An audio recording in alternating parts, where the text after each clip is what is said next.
चलो सुनो इसको। तो यहाँ से तुम्हारे क्या है, सब्जेक्टिव का बता रहे हैं। जो 6 नंबर का आने वाला है, 5 नंबर का, 5 नंबर का। समझिए, एक क्वेश्चन बनाने हैं, 2 क्वेश्चन आएगा। यहाँ 4-4 क्वेश्चन दिए हैं, वहां 2 क्वेश्चन मिलेगा और एक क्वेश्चन को लिखना है। तो यहाँ 10 और 6 16 नंबर का ये तुम्हारे साइंस के आने वाले हैं लिखने के लिए। 16 नंबर है ये, समझ आ गया। और लॉन्ग क्वेश्चन इजी होता है। लॉन्ग क्वेश्चन को जो बनाया जाएगा, 2 या 3 क्वेश्चन को मर्ज करके बनाया जाएगा, ठीक है। जो तुम्हारी किताबी भाषाओं को जानने की कोशिश करता है, वो तुमने उस टॉपिक में क्या पढ़ा है, समझ गए, उसी को लिखना है यहाँ। तो सबसे पहले फिजिक्स के देखते हैं 4 क्वेश्चन, फिर केमिस्ट्री के 4 देखेंगे, फिर यहाँ बायो के 4 देखेंगे। इसी से तुम अपनी सोच को आगे बढ़ाओगे और लिखोगे। चलो यहाँ देखो। तो पहला है, देखो यहाँ सौर कुकर। पहले इसको क्वेश्चन को पढ़ने के बाद समझ आना कि आखिर वो कह क्या रहा है, समझ गए। तो सौर कुकर का उपयोग बताना है, यानी हम उसका क्या यूज कर सकते हैं, करने से क्या क्या लाभ है। तो यहाँ 6 नंबर, पहले यहाँ देख लेना, ध्यान देना है कि 6 नंबर का है। तो 3 लाभ लिख दें और 3 हानियां लिख दें, तो क्या 6 नंबर मिल जाएगा, मिल जाएगा। हमेशा क्वेश्चन को तुम्हें बताएं, हमेशा क्वेश्चन को ऐसे बताना कि निम्नलिखित लाभ है, निम्नलिखित हानियां, 1 नंबर, 2 नंबर, 3 नंबर। इस प्रकार से आंसर देने की कोशिश करना जिसमें एक भी नंबर नहीं करता है, तब तुम 95 प्लस जाओगे। इस प्रकार से हर क्वेश्चन को सोचने की मैं ऐसा कैसे बना दूं। यहाँ ये थोड़ा कहता है कि कहानी, जैसे तुम कहानी टाइप की लिख दी, कहानी टाइप का नहीं लिखना, निबंध टाइप का, तो उसमें नंबर नहीं मिलेगा। हर क्वेश्चन को इस टाइप में बनाने के, निम्नलिखित इसके लाभ है, निम्नलिखित इसकी हानियां हैं, समझ गए। चलो अब लिखना क्या है। सौर कुकर, सौर कुकर होता है जो सूर्य की रोशनी से भोजन बनता है, समझ गए, वो सौर कुकर कहलाता है। सूर्य की रोशनी के द्वारा जो भोजन बनता है। अब इसके लाभ बताने, तो सौर कुकर के क्या क्या लाभ है। तो लाभ क्या लिखोगे, इसमें धुआं तो निकलेगा नहीं, नहीं निकलेगा। तो ये धुआं रहित है और हमारी आंखों, जैसे देखो हम अगर चूल्हे पे काम करते हैं, चूल्हे पे काम करने से क्या होता है, आंखों की बीमारियां होती है, उसके धुएं हमारे आंखों में जाते हैं। हम उसमें या तो प्लास्टिक जला देते हैं या लकड़ियां जला देते हैं, या कुछ ऐसी लकड़ियां जला देते हैं जो ज्यादा गंदगी पॉल्यूशन फैलाता है, तो हमारी आंखें कमजोर हो जाती है। और सौर कुकर से क्या होगी, हमारी आंखें कमजोर नहीं होंगी और वो सूर्य की रोशनी से भोजन पक जाता है देखे अभी तक, तो मिलता है। तो ये क्या करता है, सौर कुकर का उपयोग करने से क्या होती है, हमारी आंखों की बीमारी एक तो कम होती है और इससे धुआं नहीं उत्पन्न होती है। ये वायुमंडल को प्रदूषण से बचाता है, समझ गए। अगला और लाभ क्या कर सकते हो, सौर कुकर से भोजन बनाने से धीरे बनता है, जिसमें उसमें प्रोटीन या पोषक तत्व बहुत अधिक पाए जाते हैं। जिस भोजन को हम धीरे पकाते हैं उसमें पोषक तत्व बहुत अधिक पाया जाता है, समझ गए। चलो, सौर कुकर के प्रयोग से यह है कि यह एक नवीकरणीय संसाधन है और नवीकरणीय संसाधन सीमित है, समझ गए। जिसका प्रयोग अगर हम कर ले तो आगे आने वाले भविष्य जो हमारी पीढ़ी है उसके लिए खत्म हो जाएगा। तो सौर कुकर क्या है, एक नवीकरणीय संसाधन है, सूर्य का भंडार, ऊर्जा का भंडार है। इससे हमें रोज सूर्य की रोशनी मिलती है, तो इसका हम प्रयोग बार बार कर सकते हैं। ये लाभ हो गया। अब चलते हैं हानियां, चलते हैं हानियां क्या लिख सकते हो, फिर से लिखोगे जो हमने एक और नया चीजें बताई। तो हानियां क्या हो सकती है, हानियों में है कि देखिए सौर कुकर से खाना पकाने में ज्यादा समय लगता है, ठीक है, जिसके कारण हमारी टाइम की बचत नहीं होती, हम जल्दी नहीं खा पाएंगे, तो हमारे टाइम क्या होगी, शॉर्टेड होगा। अगला, सौर कुकर से ये हानियां है कि सूर्य की रोशनी निकलेगा तभी हम भोजन बना पाएंगे। अगर उस दिन बादल हो गया तो हम लोग भोजन नहीं बना पाएंगे, समझ गए। चलो, सौर कुकर की हानियां क्या है। सौर कुकर से भोजन, देखो सौर कुकर की और हानियां क्या है। सौर कुकर को चलाने के लिए क्या है, उसमें प्लेट होनी चाहिए या उत्तल या अवतल लेंस का प्रयोग। अगर वो खराब हो गया तो उसको हमें सही करवाने के लिए ज्यादा समय लगेगा, लगेगा नहीं लगेगा। लकड़ियों से अगर भोजन बनाते तो अगर वो नहीं जल रहा तो हम दूसरी लकड़ियां लाके जला सकते हैं, ठीक है। चलो, यही लिखने पॉइंट, इसको शॉर्ट करके भी लिख सकते हो। अगला चलते हैं, सोचना है, क्वेश्चन पढ़ते ही सोच लेना कि क्या लिख सकते हैं, जो तुम्हारे जीवन में दिखता है ना वही चीज है, कुछ नहीं है।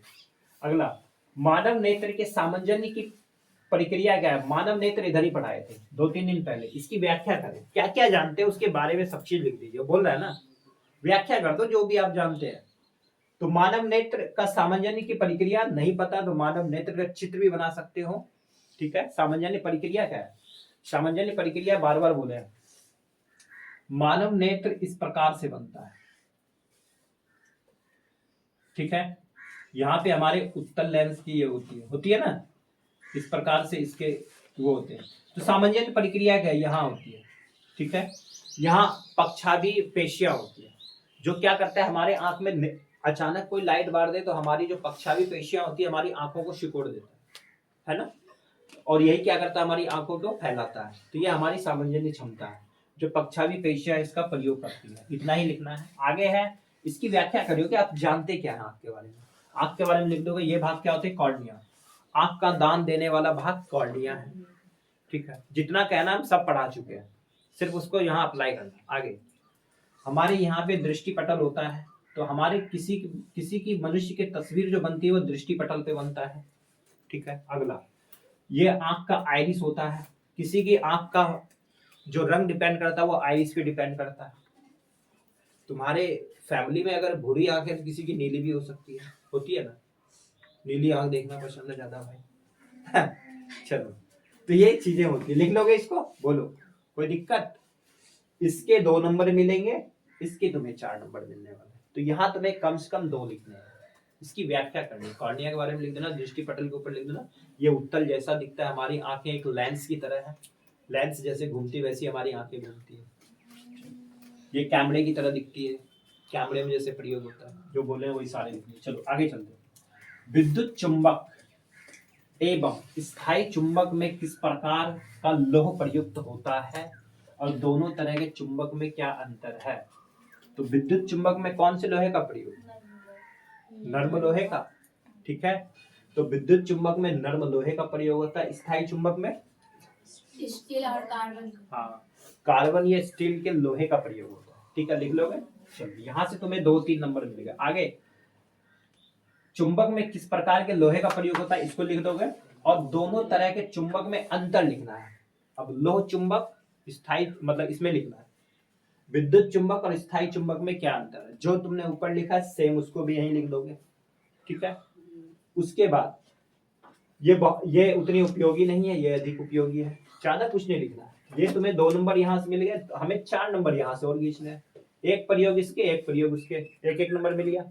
एक अंतर इसके, एक अंतर इसके, 2 अंतर लिखे, 2 अंतर लिखे, तो 4 नंबर यहाँ से मिल गया। वैसे ही लिखना है, हमेशा 1 2 3 नंबर करके लिखना है। हर किसी का तुम आंसर ऐसे लिख सकते हो।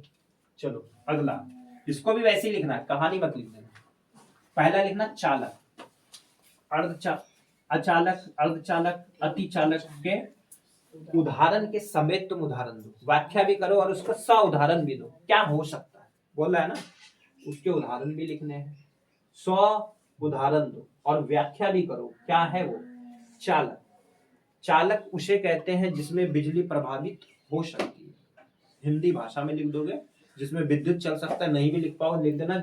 वह पदार्थ होता है, सब चीज पदार्थ है, ठीक है, वह पदार्थ होता है जिसमें बिजली चल सकती है, लिख लोगे। तो उदाहरण में क्या लिख देंगे, लोहा है, चांदी है, सबसे अच्छा बिजली का चालक कौन है, चांदी। और ये क्वेश्चन पूछेगा। दूसरा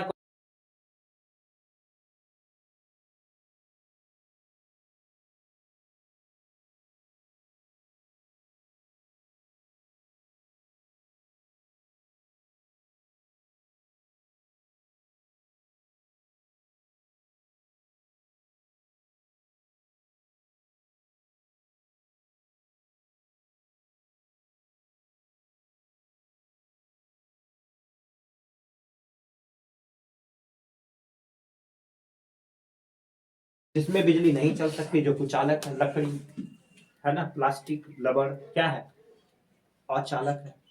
अगला अर्धचालक क्या है, अर्धचालक उस पदार्थ को कहते हैं जिसमें चालक वाले गुण भी आ जाए, अचालक वाले गुण भी आ जाए, जैसे सौर प्लेट की सिलिकॉन जो बनी होती है, कैडमियम, ठीक है, ये लिख दो। अगला अतिचालक भी वही है, जो 0 डिग्री से कम चले जाओ, अतिचालक होता है, इसमें भी वही गुण पाया जाता है, इसमें भी लिख दोगे वही, कैडमियम या उसका सेम ही होता है दोनों। चलो उतना ही लिखना। उदाहरण देखो, अब उदाहरण तुमने सबका एक एक लिखा तो मान लो एक एक एक एक 4 नंबर तो यही आ जाता है, आ नहीं जाता है।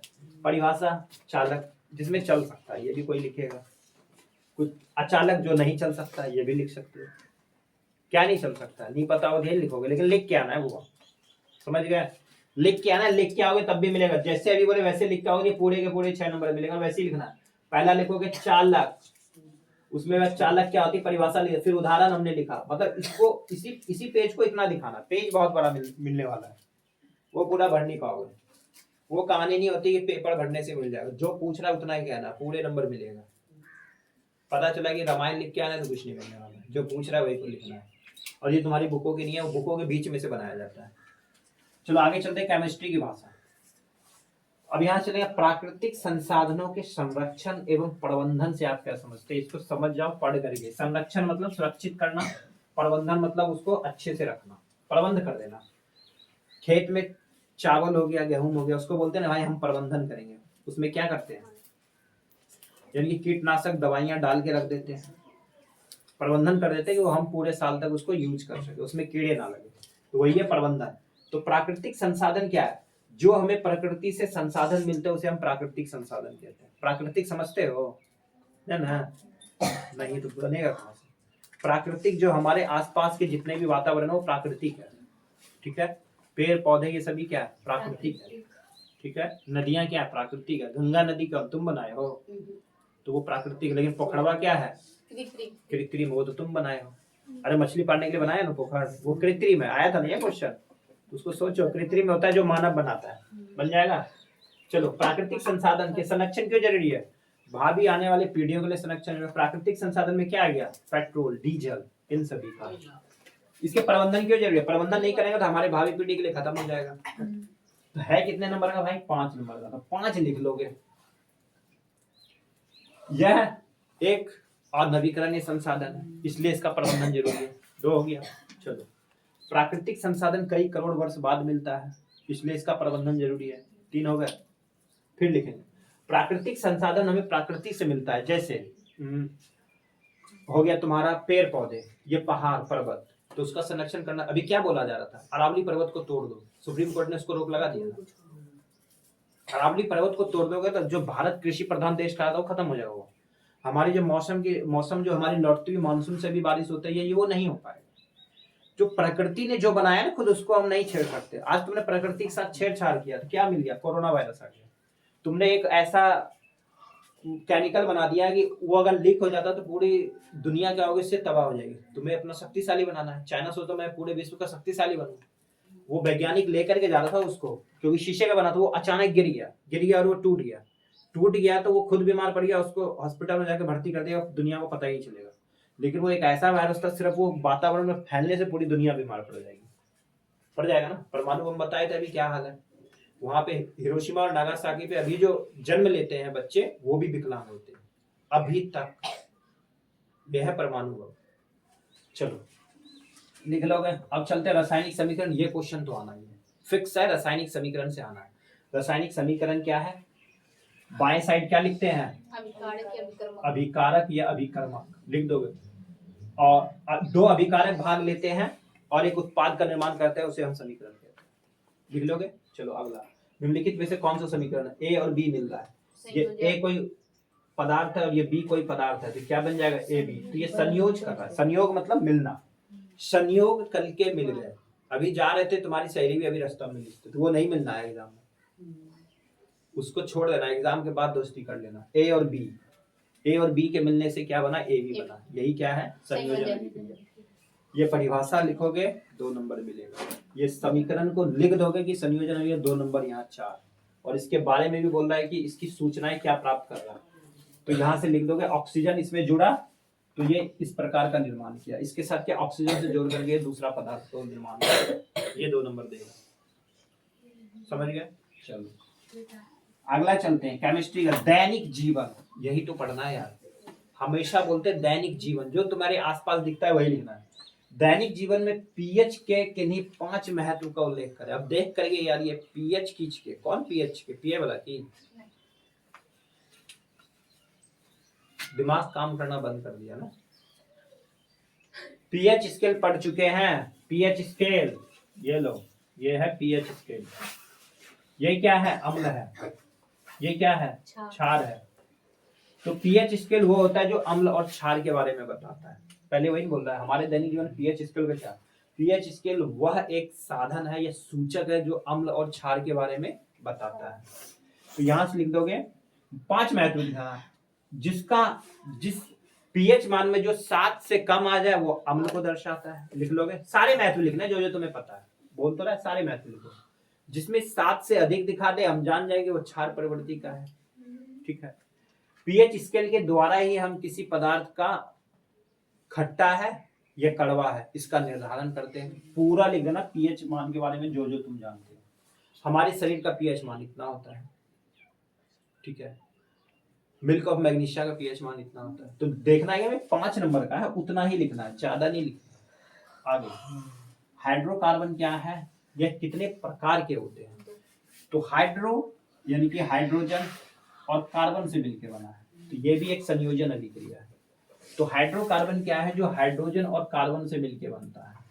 जो किससे बना है, हाइड्रोजन प्लस कार्बन से मिलकर बनता है, उसे हम हाइड्रोकार्बन पदार्थ कहते हैं। वह पदार्थ जो हाइड्रोजन और कार्बन से मिलकर बना हो उसे हम हाइड्रोकार्बन पदार्थ कहते हैं। आगे ये कितने प्रकार के होते हैं, ये 2 प्रकार के होते हैं। एक संतृप्त होता है, एक संतृप्त होता है और एक असंतृप्त। संतृप्त में कौन आता है, एल्केन। एल्केन का सूत्र लगा के जोड़कर पता है, CnH2n CnH2n प्लस 2, ये एल्केन। इसको तो रट ही लो, ये आना ही ऑब्जेक्टिव में। उसका बाद चलेंगे असंतृप्त में कौन आता है, एल्कीन। टाइम बच जाए तो मैं तो इसी के जैसे उसने निबंध लिख दिया तो मैं इसकी पूरी पैराग्राफ ही लिख दूंगा 2 पेज में। एल्कीन, एल्कीन का सूत्र हमको पता है, कुछ नहीं लगाना इसमें। जोड़कर, हटाकर, हाँ घटाकर फिर हटाकर, तो CnH2n। ठीक है, फिर आ जाएगा एल्काइन, ये दोनों असंतृप्त है, तो CnH2n -2।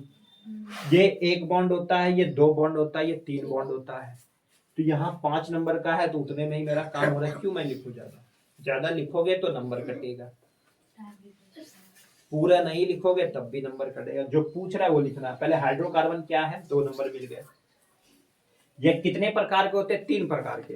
ये बच्चे ने लिखा है तो 3 नंबर हम देंगे। कहां से काट सकते हो, 3 नंबर नहीं कटेगा। चलो आगे आई बोली थी कैसे आए 20 नंबर लावे, अभी तो होइए गेले 16 नंबर यहीं से लो। चल आगे, अब देखो यहाँ सोचना, बायोलॉजी का ये वेरी इंपॉर्टेंट पार्ट है। आहार श्रृंखला क्या है, ठीक है, इसे एक उदाहरण द्वारा बताएं।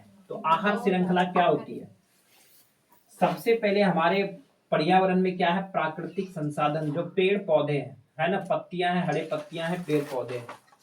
ये कौन होता है, उत्पादक की उपभोक्ता।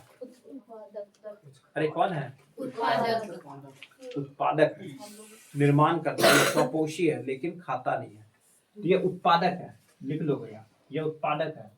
इसको किसने खाया, या तो हिरन ने खाया, ठीक है, हिरन को किसने खाया, यहाँ पे बना दोगे, श्रृंखला बना दोगे, शेर ने खाया।